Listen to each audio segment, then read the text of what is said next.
It doesn't make for a very good filming environment.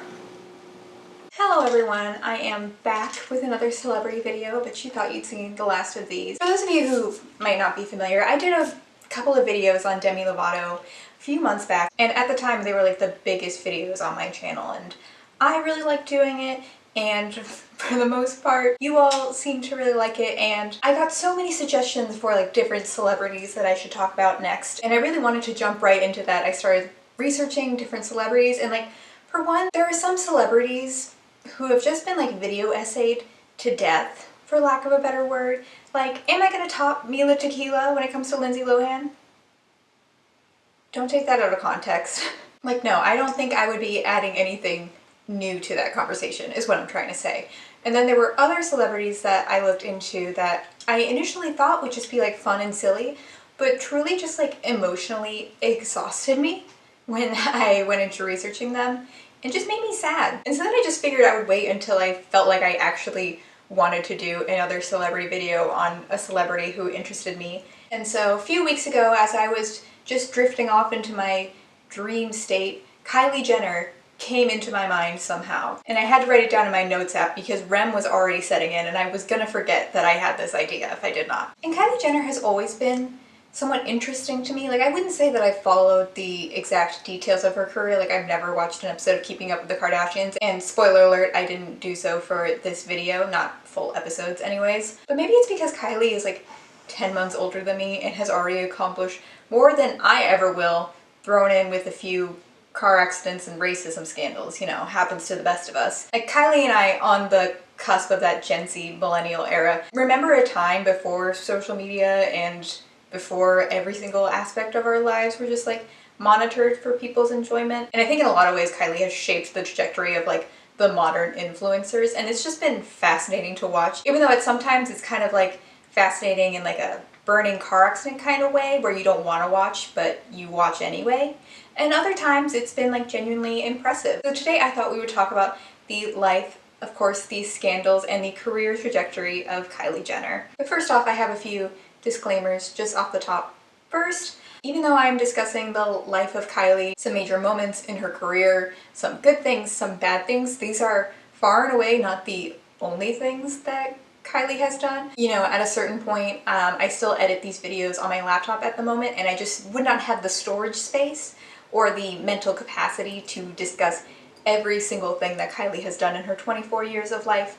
And if there's something I've left out that you think is important and worth mentioning, I definitely encourage you to leave it in the comments. But I don't want you to think that just because I didn't talk about like every sponsorship deal that she's been involved in that I'm not aware to some degree that those occurred. But second, and somewhat related to that, there are some pretty constant criticisms of Kylie that are so pervasive that if I were to mention every single instance in which these criticisms arose, again, like lack of storage space, lack of mental capacity. What I'm specifically referring to is the photoshopping, the general impact on young women's like body image, and of course racism, cultural appropriation, and everything that is tied into that. I am going to be talking about a few instances where those criticisms come up, but I don't want to imply that those are the only times where she has been rightfully criticized for engaging in some genuinely like harmful behaviors. And I'll be linking at least one YouTube video I found that was really helpful, if not more resources on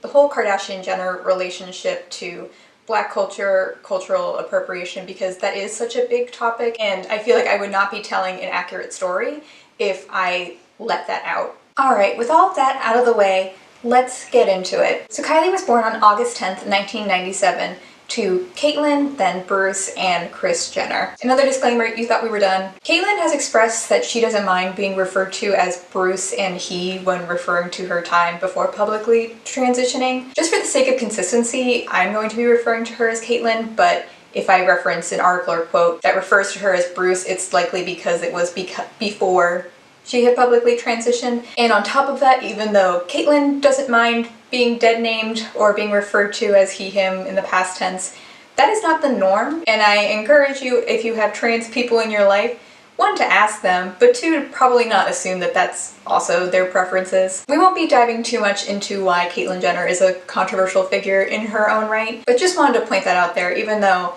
I don't like her personally, other people might not like her personally. We're still going to be respectful of her gender identity. Some of you who watched my previous Demi video might remember that I read Demi Lovato's mother's memoir, and it provided a lot of really good insight into Demi's upbringing, and I had the option to do that with Chris and Caitlyn, and the reason I chose not to is because I listen to Celebrity Memoir Book Club, and they read the books so that you don't have to. Yes, this is my formal request to be invited onto the show. I'll talk about anything.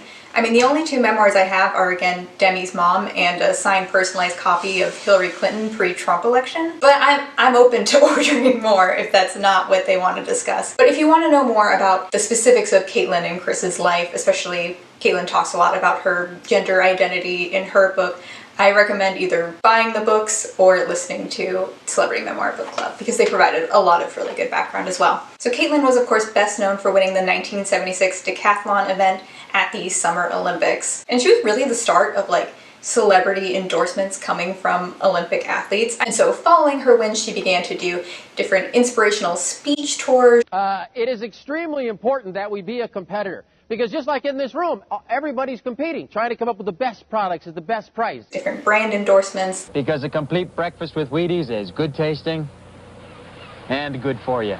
Take it from Bruce Jenner. Wheaties is the breakfast of champions. But Caitlyn has sort of always struggled with being in the limelight, and it very quickly manifested in problems in her personal relationships. One quote I found particularly interesting from Esther Jenner, Caitlyn's mother, goes as follows. Fame and fortune takes the family apart, and I thought if he had come in second in Montreal, no one would know his name, and wouldn't it be wonderful if he had a much more normal life, got married, had his kids, and a closer relationship. When our kids are growing up, we wish for them to have fame and fortune and be successful, and we think of it mostly monetarily, that brings happiness. But I think in my head now, be careful what you wish for. Caitlyn had been married previously before she met Chris, and her first marriage ended in a pretty unceremonious fashion. She was spotted at a Playboy mansion, supposedly cheating on that first wife, and the first wife then wrote an op-ed stating that Caitlyn had, one, not been a very good spouse, but also had gotten the first wife pregnant, and then when she refused to end that pregnancy, said that she would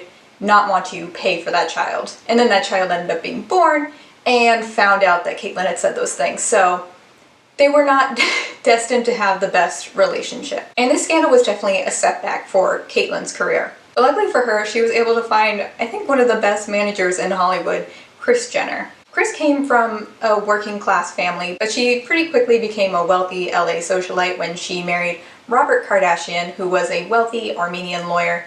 And of course, she gained quite a bit of notoriety when she was actually pretty central to the O.J. Simpson case, where you can actually see Caitlyn and Kris pregnant with Kendall during the televised trial. But Kris was really able to use her connections in Hollywood and rebrand Caitlyn's image, and they did lots more brand deals, speech tours. They got really into like exercise infomercials, which I thought was pretty fun.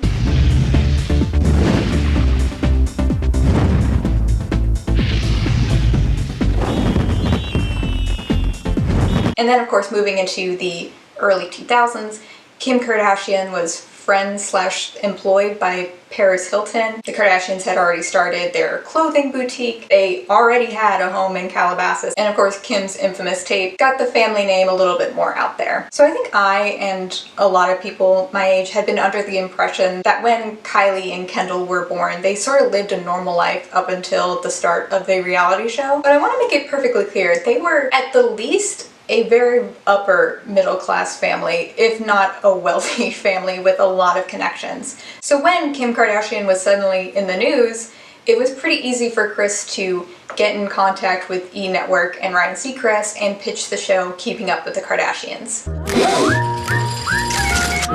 That's it, we're done. The show aired in 2007 and was really the foundation of the Kardashian brand. Of course, it did not get a particularly warm response from critics. Roxana Hadidi from the Washington Post said that the show firmly captures all of Kim and Co.'s dumbest instances from the series debut, from the simply self-absorbed to the downright despicable. But regardless of the naysayers, this show quickly became E's most popular television show. And during the early 2000s, there were a lot of different networks trying to recreate the success that the Kardashian reality show had created. And on the show, we see Kendall and Kylie grow up, and we see a lot of it. Arguably moments we probably should not have seen. That. Oh my god. Oh my god. How did you learn how to do that? But Kendall and Kylie were always like super cute, and of course I remember back in the day, people, one, didn't know that Kendall and Kylie were the children of Caitlyn and Kris, so they didn't have the Kardashian name. And two, people could not tell Kylie or Kendall apart because they were frequently paired together, and especially when they were younger, they looked pretty similar. But the Kardashians were infamous in a way then that they definitely aren't infamous now. Like pre-Kanye West, they were famously banned from the Met Gala, and even though people don't like them nowadays, they certainly have an air of like an American family dynasty now that they did not have at the time. Their brand was meant to be like stupid, trashy, bimbo, and they weren't necessarily mainstream famous, they were reality TV show famous. But that fame still got Kendall and Kylie a lot of unique opportunities that the average kid did not have. For instance, they did a series of red carpet interviews with Ryan Seacrest that I found and I am delighted by. Hi, this is Kendall and Kylie Jenner, and we're here on the red carpet for Glee's 3D movie premiere. I definitely think that if the Kardashian show had like not taken off, Kendall and Kylie still would have had a very successful career as TV presenters. Like, I feel like they have a lot of charm. That was a great playing, Kylie. Like, for instance, they go to this Glee premiere. Do you have any episodes that are like real life stories? Like, God, I hope not. And of course, they have the correct opinion that the Mercedes cover of Bust Your Windows, iconic. Perfect. They also did a Hunger Games interview where apparently Kid Cudi reveals that he's a big fan of the books. But the best interview they did was in 2011, the Breaking Dawn Part 1 premiere, where instead of asking any of the celebrities questions, they just ask if they know the lyrics to Justin Bieber's Mistletoe, and regardless of whether they know or not, Kendall and Kylie make the celebrity sing the song with them. lights fill the streets, spending so much cheer. I should be playing in the winter snow. I don't want to miss out on the holiday, but I can't stop staring at your face. And of course, this event is extra special because this is where Kylie and Cody Simpson met. I mean, what a trauma bond. I still can't watch that birthing scene with my eyes open. According to Cody, the two secretly dated between 2011 and 2013. And if y'all don't remember, Cody Simpson was kind of like the discount Australian version of Justin Bieber. And I looked him up now, and apparently he's retired from singing so he can train to be an Olympic swimmer. Good for him. Kendall and Kylie were also on the cover of 17 magazine, and I remember them asking her to confirm about her relationship with Cody, and of course she didn't. But 17, when are you going to answer for the crimes that were these outfits? I swear, the grasp that that magazine had on my psyche when I was 12, and for what? In 2012, they also appeared on a season of America's Next Top Model, and I wanted to watch the episode and give feedback for you, and I was like, perfect. I have like 3 different streaming services that have America's Next Top Model on it. I'll watch it on there. On Netflix, they only had like 2 seasons, which weren't the ones. And then on Hulu, they only had like 5 seasons, which weren't the ones. And then I checked like Paramount Plus. You know how desperate you have to be to go on Paramount Plus? I can't find this episode anywhere, but they were there and they kind of looked like they were dressed like Wednesday Addams. That's all the feedback I can give. Then in 2013, we get Kylie's second boyfriend, Jaden Smith. They didn't date for super long, but I of course had to mention it because there are these pictures where they're going out from a date of a movie theater and Jaden just has all of her makeup on his face. I think that's beautiful. We love young love. And Jaden also was the one who introduced Kylie to who would be her best friend for several years, Jordan Woods. The two seem to still be on good terms, and she even later appeared in one of his music videos. 2013 was also the year that the Jenners were really starting to hype up the Kendall and Kylie brand. This is when we got the first iteration of their fashion line, Kendall and Kylie, which was done through PacSun, and I remember it being like pretty cute stuff for the time, which is bold of me to say because I was a hardcore, not like other girls girl who could not accept that I liked something that Kendall and Kylie had made. Kylie was also making a name for herself on Vine, of all places. Oh my god, my comments on Vine are so sweet. Let me read this one. Kylie, I would literally eat Nutella out of your... If you watch any of the Kylie Vine compilations on YouTube today, you'll see lots of comments being like, oh, she used to be so confident and outgoing. What happened to her? Oh, she used to be so fun, blah, blah, blah, blah, blah, blah, blah. One, I think it's like not fair to compare 6-second videos that a 15-year-old made to how she acts now. And two, Kylie has done some terrible things, which we will get into, but she has also been made fun of for like her appearance, how she sounds, how she moves, every little thing that she does. So I don't think it's ridiculous that she seems totally different now from like Vine videos almost 10 years ago. In June of 2014, Kendall and Kylie released a book. It was a YA dystopian novel called The Rebel City of Indra. Now, are you surprised that this book was ghostwritten? Maya Sloan, the ghostwriter, claimed that the two had only written a 2-page outline, and that was the extent of their involvement. And the Jenner's creative director responded to that by saying, no, Kendall and Kylie were actually FaceTiming and talking about the progress of the book regularly. They were more involved than that. But unfortunately, none of that was enough to save this book. Apparently, it only sold 13,000 copies in the first 4 months of sale, which, by the way that those articles phrased it, sounds bad, but I mean, I have no point of reference for that. It was successful enough to get a sequel, though, in 2016 called The Time of Twins. 2014 was when we saw our first celebrity feud. So in this time, Selena and Justin were on their back and forth, will they, won't they thing that we were all starting to get a little bit tired of. But she was starting to appear in Instagram posts with Kendall and Kylie, and the three of them were a girl squad. And then the girls were all spotted at Coachella, looking real cute, hanging out together. Everything seemed fine, when suddenly a source leaked to TMZ that Selena was cutting out the toxic people of her life, and that apparently included the Jenners. Sources close to Selena tell us the singer had an epiphany after Coachella last week, where she was surrounded by booze and drugs while hanging with the Jenner girls, Justin Bieber, and all the hangers-on that come with them. We're told that Selena is sick of that scene, so she decided to cut out what she considers to be the biggest source of negativity, ...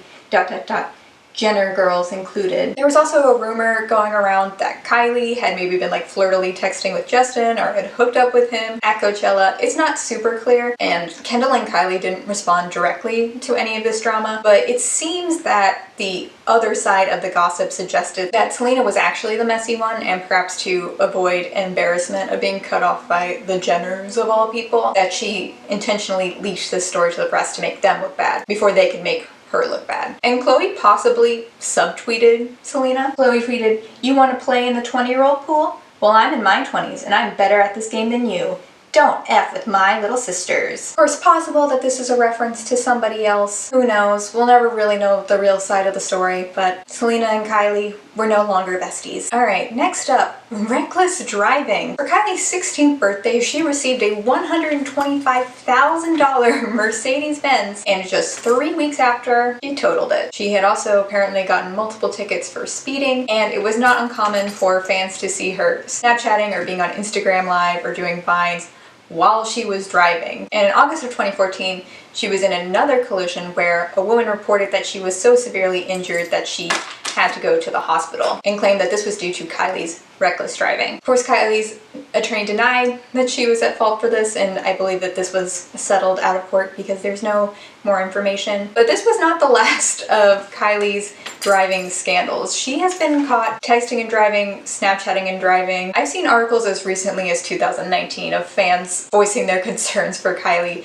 filming herself while she's driving. In fact, only a week after Caitlyn Jenner was involved in a fatal car accident, Kylie was spotted by the paparazzi again, texting and driving. And just a few months later, after her 18th birthday, she would again total a car, this time a $325,000 Ferrari. Content warning for the next story. I'm going to be providing a timestamp that I recommend you skip to if you do not want to hear a story referencing police brutality and racism. In 2014, Michael Brown, a young black man, was fatally shot by a Ferguson police officer who was not indicted for his actions. Witnesses reported that Michael Brown's hands were up and his back was turned when he was shot, leading to the phrase you've probably been familiar with, "hands up, don't shoot," and resulted in weeks of protesting both in Ferguson and across the country. And Michael Brown is unfortunately just one of the many black men who have been unjustifiably shot by police officers who are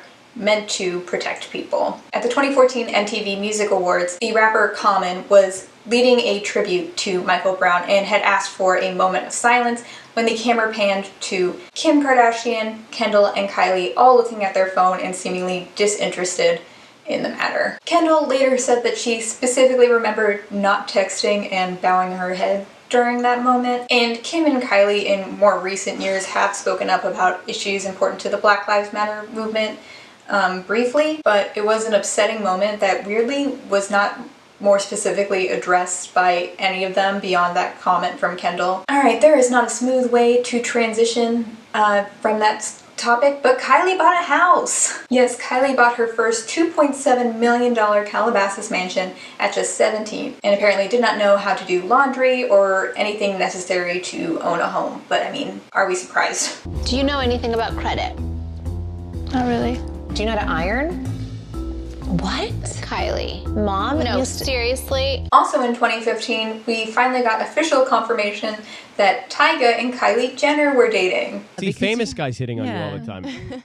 And I have to remind them your ages. Now, for this story, we're going to have to go back in time a little bit. So Kylie and Tyga actually first met when Kylie was 14 and Tyga was, I believe, 22. He was hired to perform at Kendall Jenner's Sweet 16 party. In 2014, when Kylie was around 16, Tyga and Kylie began being spotted on each other's Instagrams, the paparazzi would spot them, and rumors were flying that the two were dating. Tyga then broke things off with his then fiancée, Blac Chyna, and in 2012 they had actually had a son together, and both Blac Chyna and Amber Rose, Blac Chyna's friend, made their opinions very clear that they thought Kylie was the source of the relationship souring, and Amber Rose went as far as to say, Tyga should be ashamed of himself for sure.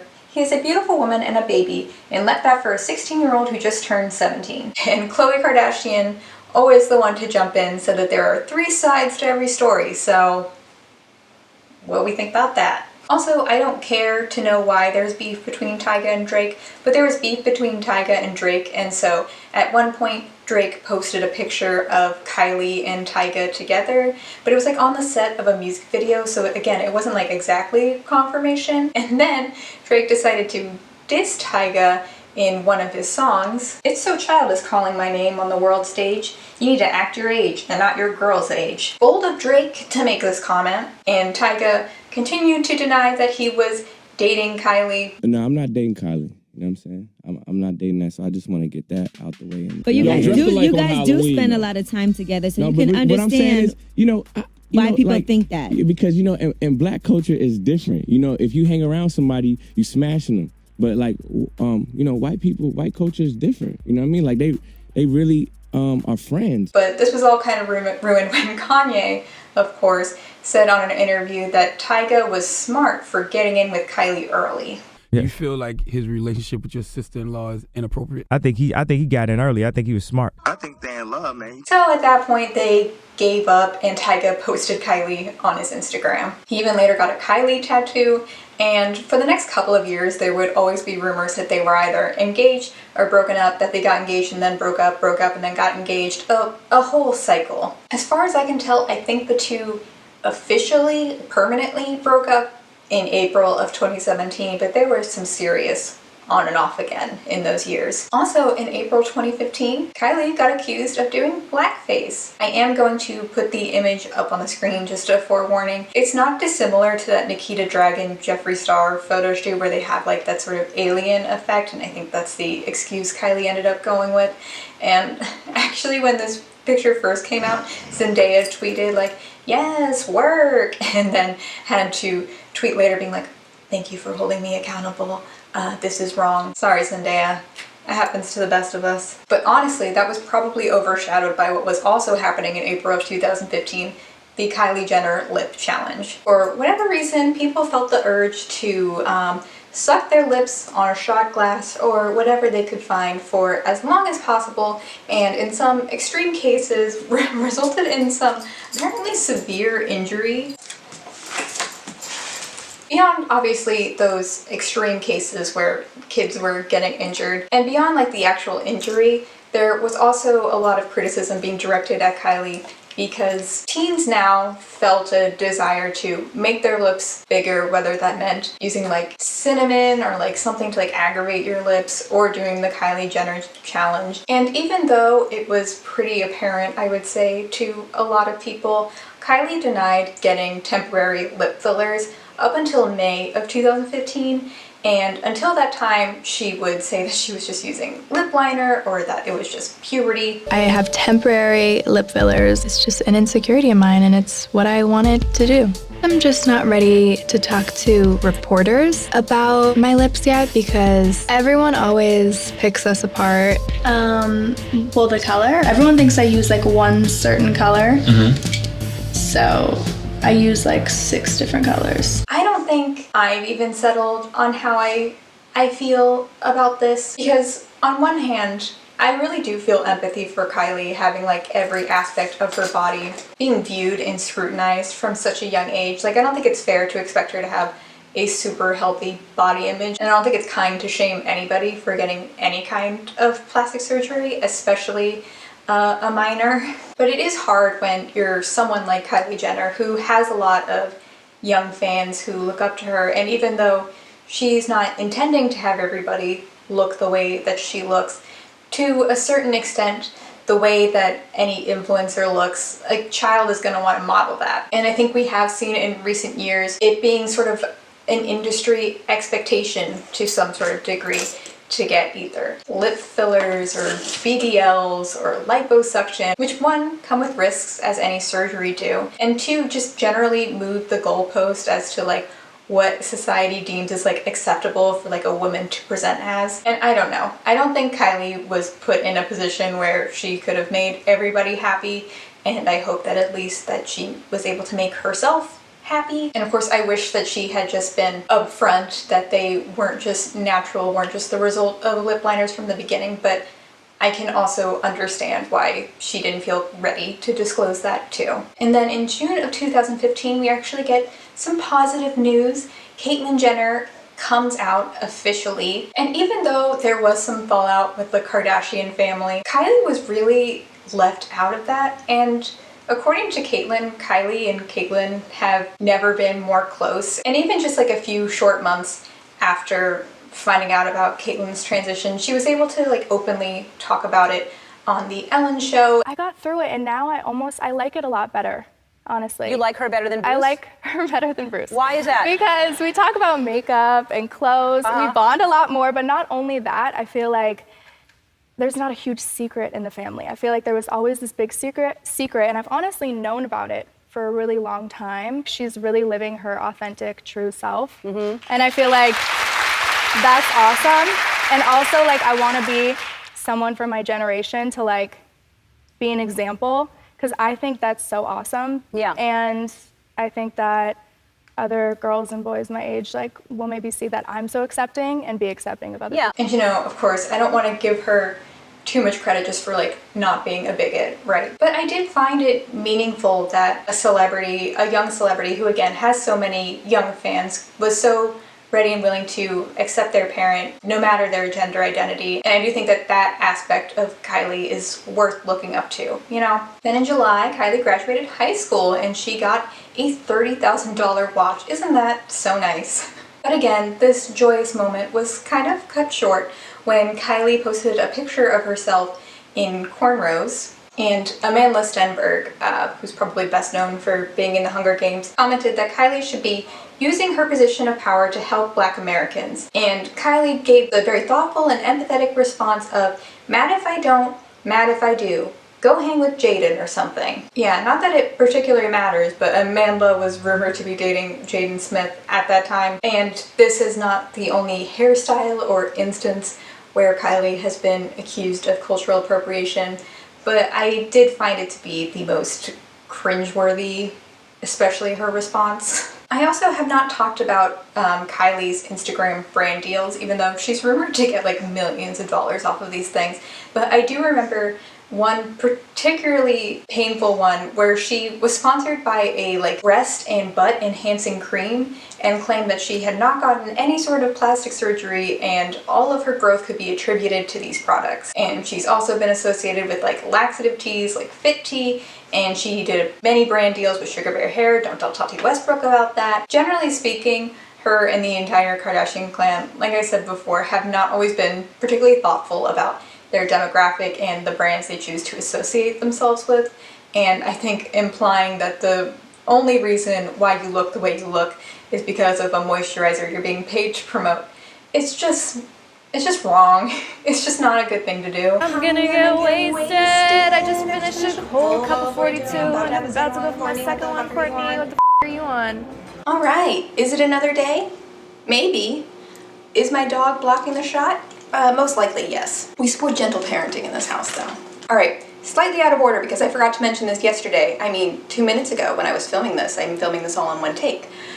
In September of 2014, they were celebrating Jordan's 18th birthday, and Kylie Jenner was Snapchatting it as she is known to do. And people noticed that Jordan's birthday cake said a very interesting thing. It said, "Happy birthday," racial slur. So people were understandably concerned that one, Kylie had bought this cake for Jordan, and then two, she did actually put it on her Snapchat, which even if she didn't buy it, definitely could come across as her like endorsing that as well. But Kylie clarified that she got Jordan a normal cake with no racial slurs. And it seems as though Jordan was not upset, but tacky. In October of 2015, Kylie was actually listed on the Times 30 Most Influential Teens. Now you may already know that Times has a history of using influential kind of loosely and not necessarily to mean that it's just like a positive influence. Like they made Donald Trump Person of the Year, they made Hitler Person of the Year, and it wasn't to endorse their behavior, it was more so just to comment on like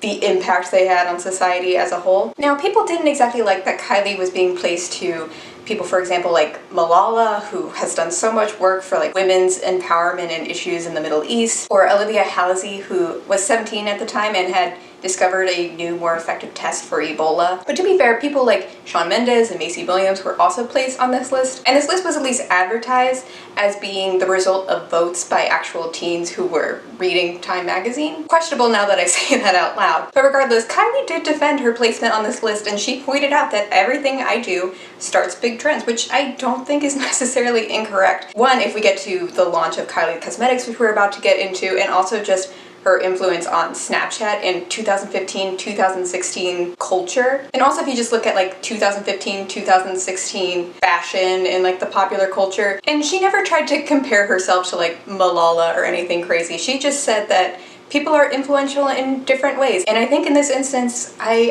agree with her. Now, November of 2015 is of course when we saw the historic launch of the Kylie Lip Kits. Kylie has always had an affinity for makeup, and her lips were, of course, her biggest insecurity before she ended up getting Botox. And she claimed to use a lot of different lip liners and different combinations of lipsticks to achieve the perfect look. And she said that part of why she wanted to develop a Kylie Lip Kit was that she was never quite able to find the perfect match of a lip liner to a lipstick. And of course, liquid lipsticks were a huge trend in 2015, so this made perfect sense for her brand. The launch started with 15,000 lip kits, which articles say are a lot. I have no unit of comparison as to whether that's a lot, and it was produced by the manufacturing company Seed Beauty, who also manufactures ColourPop and some other brands. Now, notably, this major investment required money, right? And so this was funded in part from Kylie's revenue that she had earned from her time on Keeping Up with the Kardashians,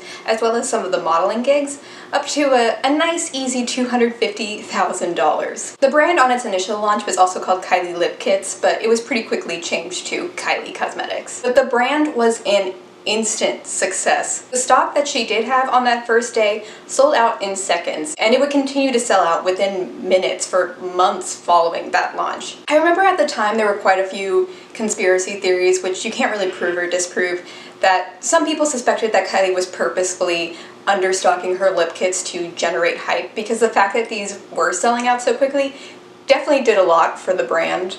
in terms of marketing. But also, since Kylie was so young and so involved in social media, she was able to already see just the power of influencer marketing, and she forewent the traditional sort of advertising campaigns and pretty much solely relied on announcing products via her Snapchat or her Instagrams. I remember you would see things like in black and white for a couple of days leading up to the release until she would do color swatches and then announce a drop time, and then within a few minutes they were gone. I personally never got a Kylie Lip Kit.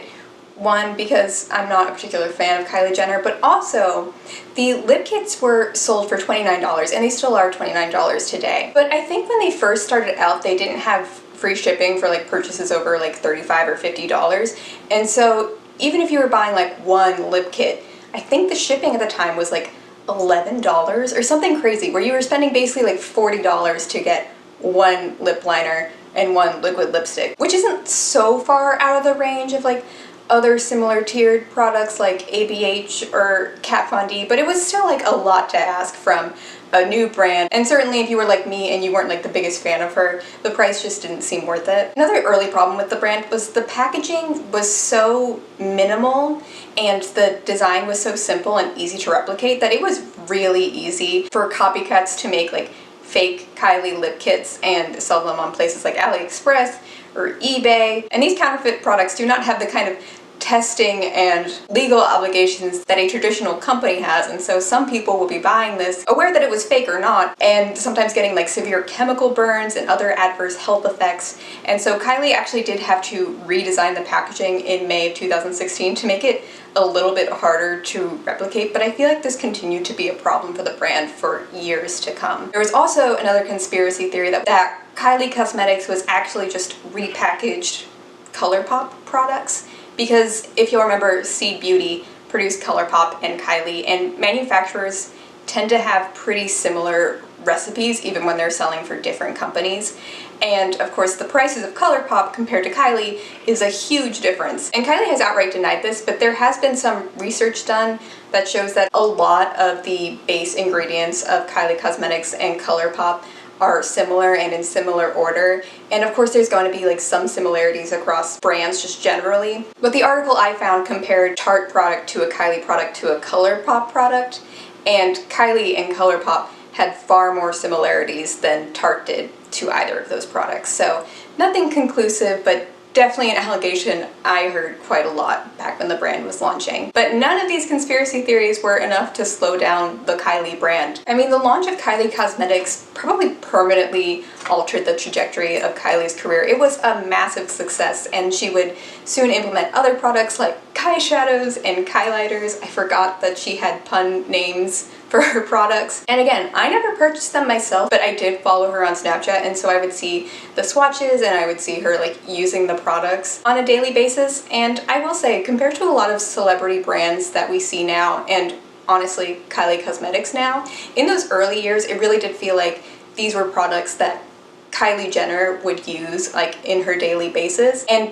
people, whether you liked her or not, wanted to look like Kylie Jenner. So it was just like such a genius marketing move, and it paid off hugely. Also in November of 2015, she launched the Kylie app. This is when all of the Jenner and Kardashian sisters launched their individual apps that would have access to things like makeup tutorials, daily updates, exclusive content. And Kylie's app was the most successful, which came as a surprise to people because up until this point, Kim Kardashian was like the king of all the Kardashians, and Kylie was on track to surpass her. On a side note, Kendall and Kylie also made an app together, but it was similar to the Kim Kardashian Hollywood app, where it was kind of like a dress-up doll, be an influencer episode type of game, and that also was apparently very successful. So the Kardashian apps ended up closing permanently at the end of 2018, but Kylie actually said at the beginning of January 2017 that she would no longer be posting to the app personally when a blog post went up that said, "How I Spoil My Man," and it talked about all the ways that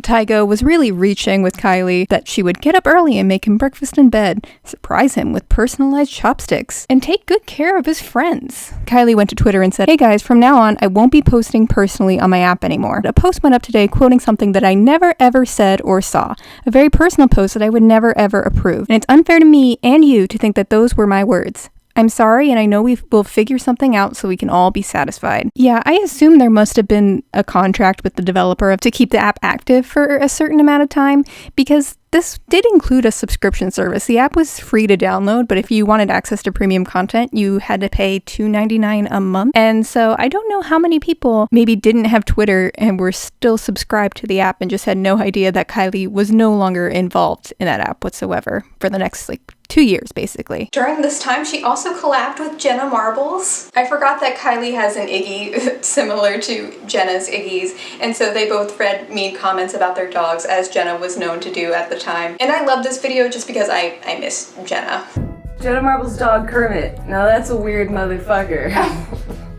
That's true though, isn't it? Kylie has collabed with other big YouTubers since then, but for my own mental health, I refuse to acknowledge that these people exist, so let's just move on. Because I was looking at your page for inspo. Oh, sure. I didn't find much.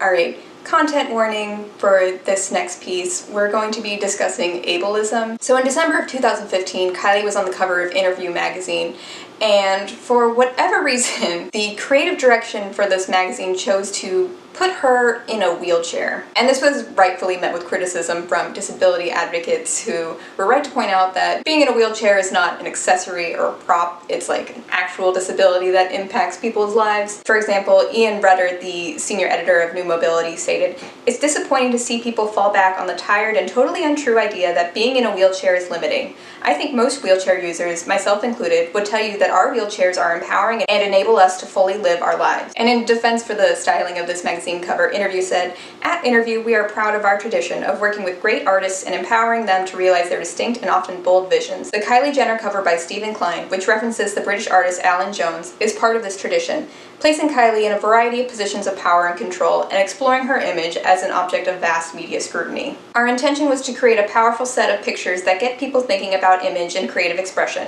including the set with the wheelchair, but our intention was certainly not to offend anyone." Yeah, not so surprisingly, I don't think this statement from Interview was enough to quell the concerns of disability advocates, and even though Kylie was the talent, I don't think she walked in wanting to do this wheelchair photo shoot expressly. As the cover of the magazine, I'd imagine she still had some level of discretion in the position she was placed in. Alright, let's move into 2016. I feel like every year has a new energy, and I feel like this year is really about the year of just realizing stuff, and everyone around me, we're all just realizing things. 2016.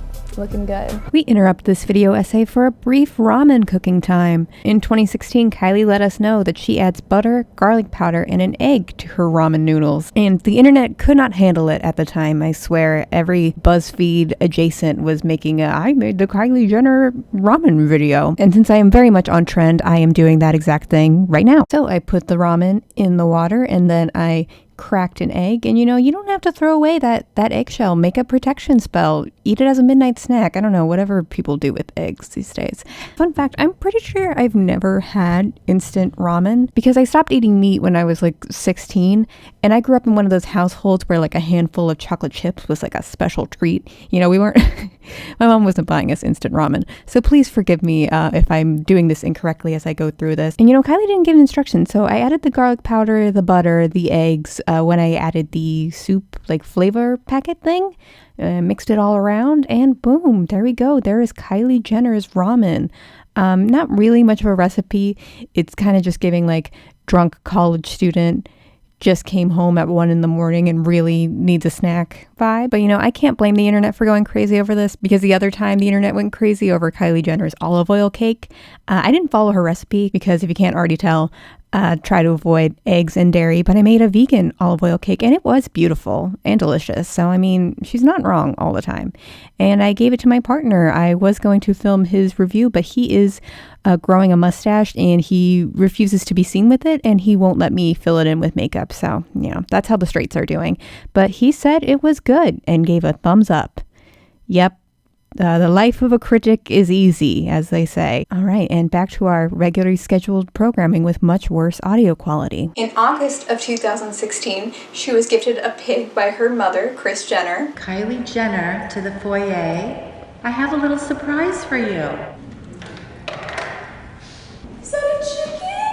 Now, Kylie has given context to why she said, "Is that a chicken?" to something that is very clearly not a chicken. According to her, she had been talking with Chris earlier about how she wanted chickens and like wanted to start a farm. And so her mind was already like primed to expect Chris to get her one. And the good news is she did get to live out that dream. In 2017, Kylie got herself a chicken. She's so pretty. Her name is Elsa. A happy ending. In January of 2017, we have another lawsuit. Makeup artist Flada Haggerty claimed that Kylie had stolen some of her creative work for use with the Kylie Cosmetics brand. Kylie later ended up crediting her with the creation of the design. Sarah Pope, another British artist, would also sue Kylie for use of the Neon Pop logo, which she claimed was her original work. Life of Kylie claimed that this was created by a third-party designer, but the case was again settled for an undisclosed amount. In February of 2017, another legal battle. This time Kylie lost to Australian artist Kylie Minogue for the trademark of the name Kylie, specifically for advertising services and endorsement services. Like I mentioned, in April of 2017, Kylie and Tyga broke up, but luckily, this is also when Kylie would meet Travis Scott at Coachella. In June of 2017, Kendall and Kylie would release a controversial line of t-shirts which featured a collection of famous rock and rap artists including Tupac, Metallica, Ozzy Osbourne, Biggie Smalls, and more. The announcement of this line was quickly met with backlash, both from fans and also from the real-life relatives of some of these people who apparently had not given any sort of notice or consent that these designs were going to be made. This included people like Sharon Osbourne, Jim John Paul, the mother of Biggie Smalls, and a cease and desist letter was sent to the Jenners saying that they did not have the authority to release these unlicensed images of these creators. So Kylie and Kendall apologized for the line and they were never placed for sale. In September of 2017, an 8-episode miniseries called The Life of Kylie would premiere. As far as I can tell, I don't think this show really was groundbreaking or like a serious deviation from the Keeping Up with the Kardashians series. It showed Kylie with her cosmetics line. She flew out to a prom of someone who had tweeted asking her to go with them. Nothing particularly groundbreaking was revealed, but it was her first sort of solo series with the Keeping Up with the Kardashian overall brand. On the end of December 2017, Kylie announced that her makeup line would be launching a new set of makeup brushes that would cost over $360.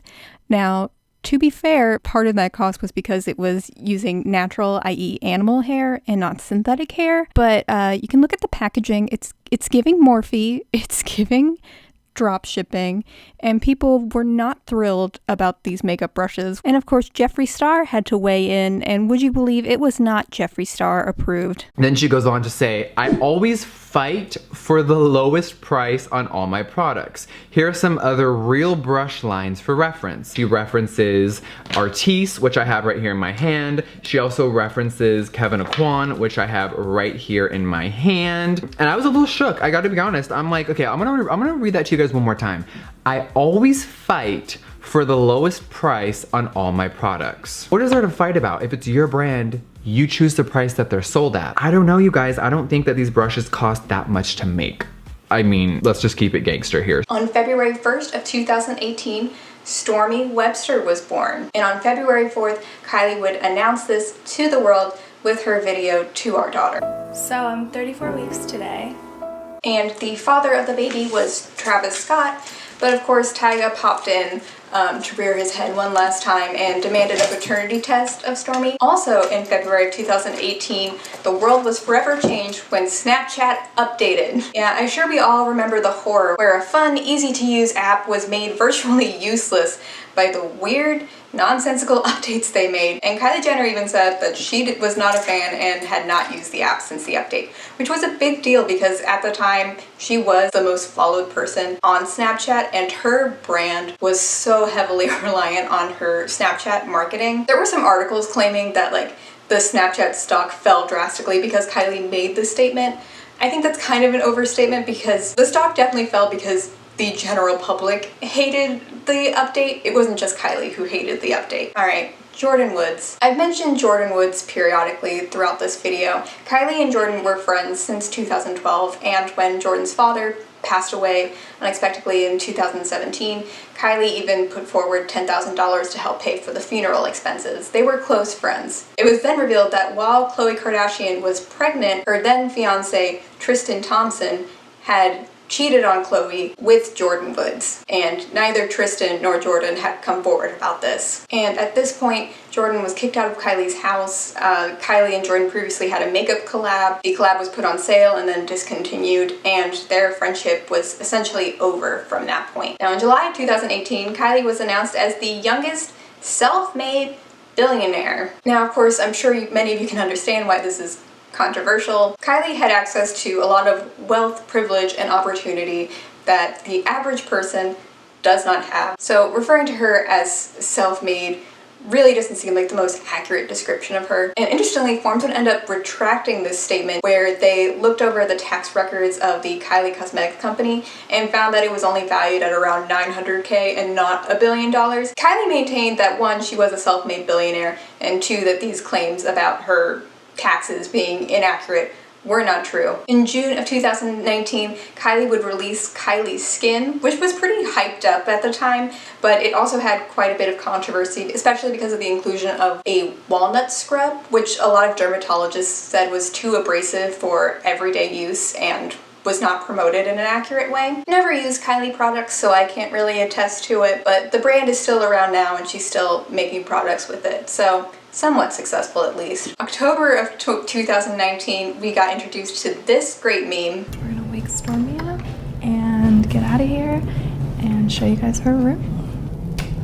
Rise and shine. And as the perpetual capitalist, Kylie immediately trademarked this meme and began selling merchandise to profit off of it. But you know, that probably was a good distraction because there were rumors that at this time her and Travis Scott had broken up, and apparently Mason, Kourtney Kardashian's kid, went on Instagram Live without his parents' permission in March of 2020, and when someone in the comments asked if Kylie and Travis were together yet, he said that no, they weren't. In November of 2019, Kylie also sold a 51% stake in Kylie Cosmetics to a company called Coty Inc. for a nice old $600 million. In January 2020, she caught criticism for wearing actual mink fur shortly after posting about the Australian wildfires, which isn't great, but at least she did donate $1 million to help the cause. In June of 2020, Kylie and Coty Inc. were sued by Seed Beauty, who, if you remember, was the former manufacturer of Kylie Cosmetics, and they claimed that Coty had purchased Kylie Cosmetics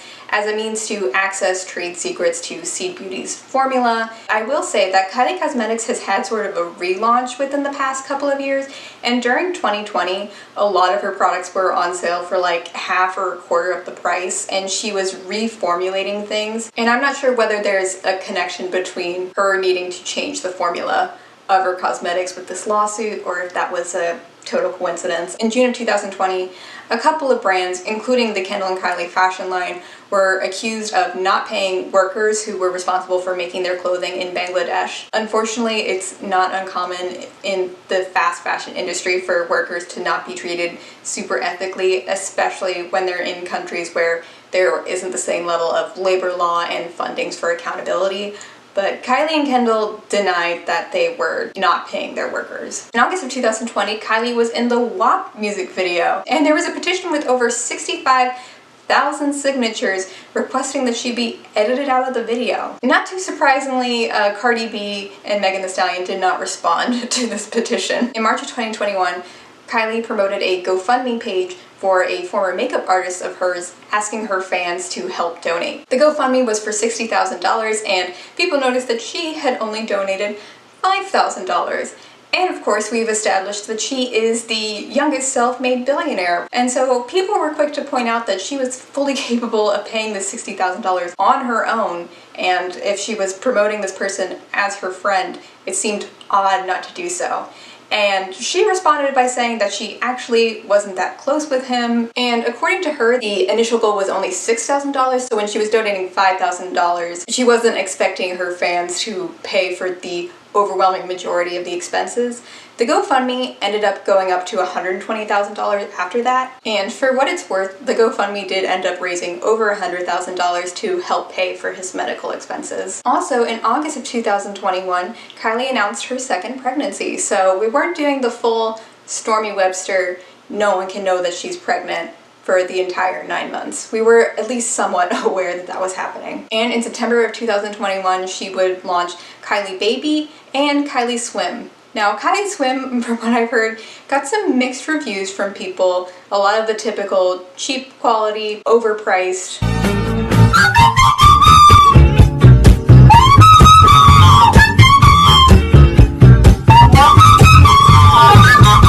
So I tried Kylie Swim, and it's worse than I thought. These suits are so sheer that you can literally read the care instructions through them. But you know, Kylie is a mother and a businesswoman. What are you gonna do? Alright, so the next topic is the Astral World tragedy, which if you don't want to hear, definitely skip ahead, but for what it's worth, we won't be going into super heavy detail about anything. So if you're not aware, Travis Scott hosted a music festival, the Astral World Festival, which he had hosted years prior.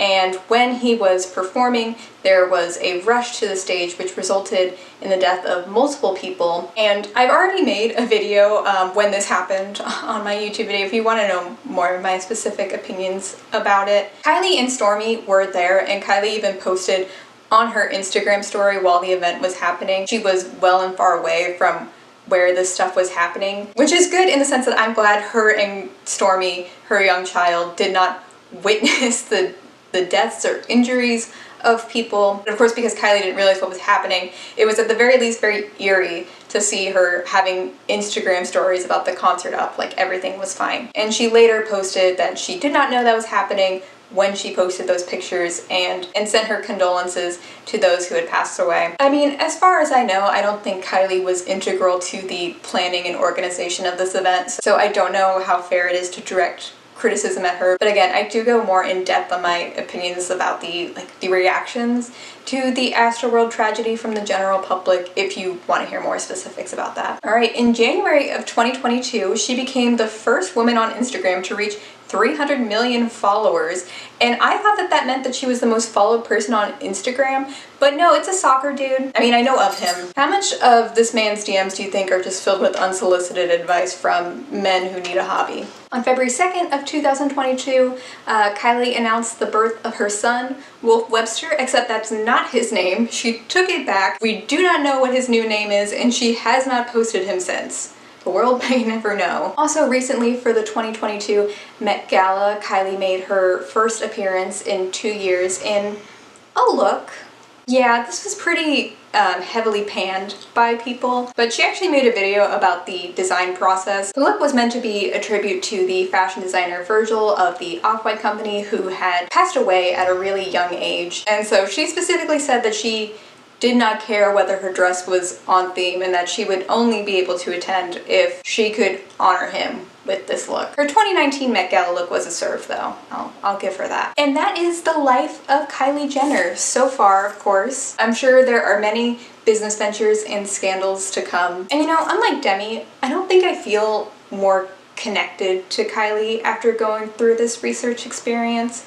I mean, I was never particularly a fan of her, and I wouldn't say that I am now. The image she puts forward is very guarded, is very calculated, and for the purpose of furthering her brand. And I don't think that's necessarily a bad thing. Like I said before, when she was younger, she was pretty heavily criticized for valid things and also not so valid things, so I don't blame her for being more withdrawn. And she also seems to be like a very business-oriented person. I can see why the person that she puts forward online is very calculated to further those business goals, if that makes sense. And that doesn't excuse the bad things that she's done, because of course not. But what I am saying is, going through all of these things that have happened, I still don't feel like I get who Kylie Jenner is. I still don't feel like I know Kylie Jenner. And that's because I literally don't. But she's certainly an interesting case study about the impacts of fame and the role that an influencer plays and the effects that they can have, especially on young girls growing up. And so if there's anything that I missed, definitely leave it in the comments below and let me know your thoughts as well. I hope you liked this video, and I will be back with more content in the future. So until then, bye!